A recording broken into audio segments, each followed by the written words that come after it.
नमस्कार। आकाशवाणी से विश्व दर्पण के साथ मैं विशाल शर्मा।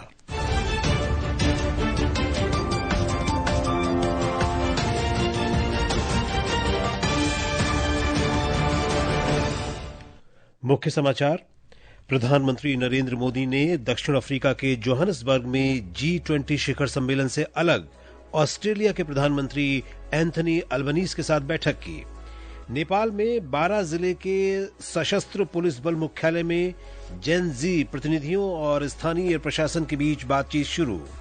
पाकिस्तान के फैसलाबाद में एक कारखाने में गैस विस्फोट से 15 लोगों की मौत।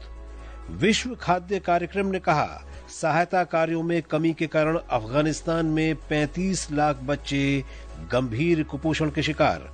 और भारत तथा दक्षिण अफ्रीका के बीच दूसरा और अंतिम क्रिकेट टेस्ट मैच कल से गुवाहाटी में। और अब समाचार विस्तार से। प्रधानमंत्री नरेंद्र मोदी ने दक्षिण अफ्रीका के जोहानिसबर्ग में G20 सम्मेलन से अलग ऑस्ट्रेलिया के प्रधानमंत्री एंथनी अल्बनीज के साथ बैठक की है। दोनों नेताओं ने भारत और ऑस्ट्रेलिया के बीच द्विपक्षीय संबंधों की समीक्षा की। इस दौरान ऑस्ट्रेलिया के प्रधानमंत्री ने दिल्ली विस्फोट और सऊदी अरब में बस दुर्घटना में मारे गए लोगों के परिवारों के प्रति अपनी संवेदना प्रकट की। उन्होंने कहा कि भारत ऑस्ट्रेलिया संबंध पहले से कहीं ज्यादा मजबूत है। इससे पहले आज प्रधानमंत्री मोदी 3 दिवसीय G20 नेताओं के शिखर सम्मेलन में भाग लेने के लिए दक्षिण अफ्रीका के जोहानिसबर्ग पहुंचे। प्रधानमंत्री के स्वागत में हवाई अड्डे पर विशेष सांस्कृतिक कार्यक्रम आयोजित हुए। बच्चों के एक समूह ने प्रधानमंत्री के समक्ष शांति पाठ भी किया।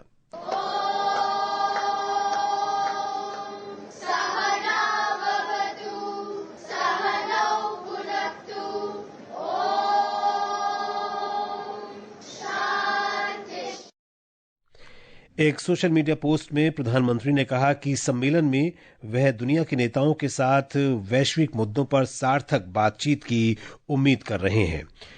जोहानिसबर्ग से हमारी संवाददाता की रिपोर्ट। प्रधानमंत्री नरेंद्र मोदी ग्लोबल साउथ, सतत विकास, जलवायु कार्रवाई, ऊर्जा परिवर्तन तथा शासन में सुधार सहित भारत की प्रमुख प्राथमिकताओं पर बात करेंगे। G20 शिखर सम्मेलन से इतर प्रधानमंत्री दक्षिण अफ्रीका के राष्ट्रपति सिरिल रामफोसा और कई अन्य विश्व नेताओं से मुलाकात करेंगे। वे भारत, ब्राजील, दक्षिण अफ्रीका, IBSA नेताओं की बैठकों में भी हिस्सा लेंगे। ये ग्लोबल साउथ में आयोजित होने वाला लगातार चौथा G20 शिखर सम्मेलन है। इस वर्ष के शिखर सम्मेलन का विषय है एकजुटता, समानता और स्थिरता। जोहानिसबर्ग से असुनुओं की रिपोर्ट के साथ समाचार कक्ष से मैं आकर्षता सिंह।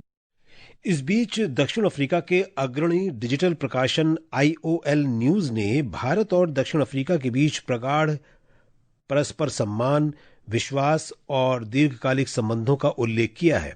लेख में दक्षिण अफ्रीका का भारत, ब्राजील और दक्षिण अफ्रीका संवाद मंच में और बाद में ब्रिक्स में शामिल किए जाने में समर्थन देने के लिए भी भारत की भूमिका की सराहना की गई है। इलेक्ट्रॉनिक्स और सूचना प्रौद्योगिकी मंत्री अश्विनी वैष्णव ने आज सिंगापुर में विभिन्न कंपनियों के साथ बैठक की। श्री वैष्णव ने कहा कि सिंगापुर सेमीकंडक्टर उद्योग संघ भारत के साथ मिलकर देश की सेमीकंडक्टर परियोजनाओं में सहयोग कर रहा है। श्री वैष्णव ने अधिकारियों और उद्योग समूहों के साथ सेमीकंडक्टर परियोजनाओं के लिए तकनीकी विशेषज्ञों और अभियंताओं के कौशल विकास पर भी चर्चा की। नेपाल के 12 जिले के पथलैया स्थित सशस्त्र पुलिस बल मुख्यालय में जेन जी प्रतिनिधियों और स्थानीय प्रशासन के बीच वार्ता शुरू हो गई है। जेन जी समूह के 18 सदस्य, मुख्य जिलाधिकारी और विभिन्न सुरक्षा एजेंसियों के प्रमुख आज शाम स्थानीय प्रशासन की ओर से चर्चा में शामिल हुए। सिमारा में जेन जी समूहों और CPN UML कार्यकर्ताओं के बीच संघर्ष के कारण 12 में तनावपूर्ण स्थिति के कारण स्थानीय प्रशासन ने 2 दिन का कर्फ्यू लगा दिया था। इस बीच आज 8 और 9 सितंबर को जेन जी के प्रदर्शनों के दौरान घायल हुए लोगों ने काठमांडू के मैती घर में धरना दिया। विश्व दर्पण समाचार आकाशवाणी से प्रसारित किए जा रहे हैं। ताज़ा समाचार जानने के लिए आप हमारे social media handle X @AIR News Hindi को फॉलो कर सकते हैं। विश्व दर्पण में आपका फिर स्वागत है। संयुक्त अरब अमीरात में आयोजित दुबई एयर शो में आज भारतीय वायुसेना का एक तेजस लड़ाकू विमान दुर्घटनाग्रस्त हो गया। भारतीय वायुसेना के अनुसार दुर्घटना में pilot wing commander Namansh Sayal की मृत्यु हो गई। एक रिपोर्ट। उड़ान के दौरान करतब दिखाते समय विमान ने अचानक नियंत्रण खो दिया और जमीन से जा टकराया। आपातकालीन बचाव दल कर्मी तुरंत मौके पर पहुंच गए। भारतीय वायुसेना ने दुर्घटना के कारणों का पता लगाने के लिए कोर्ट ऑफ इंक्वायरी का आदेश दिया है। दुर्घटना के बाद एहतियात के तौर पर प्रदर्शन स्थल को सील कर दिया गया। तेजस लड़ाकू विमान के क्रैश होने की ये दूसरी घटना है। इससे पहले मार्च 2024 में राजस्थान में जैसलमेर के पास एक तेजस लड़ाकू विमान दुर्घटनाग्रस्त हुआ था। दुबई से विशेष संवाददाता विनोद कुमार की रिपोर्ट के साथ समाचार कक्ष से आनंद पाठक। रक्षा मंत्री राजनाथ सिंह ने घटना में वायुसेना के पायलट की मृत्यु पर दुख व्यक्त किया है।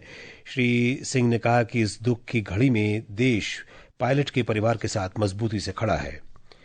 पाकिस्तान में फैसलाबाद स्थित मलिकपुर इलाके में आज सुबह हुए गैस विस्फोट में 15 लोगों की मौत हो गई और कई घायल हो गए। बचाव अधिकारियों ने बताया कि फैक्ट्री में बॉयलर में विस्फोट होने से एक इमारत सहित आसपास के ढांचे के ढह जाने की खबर है।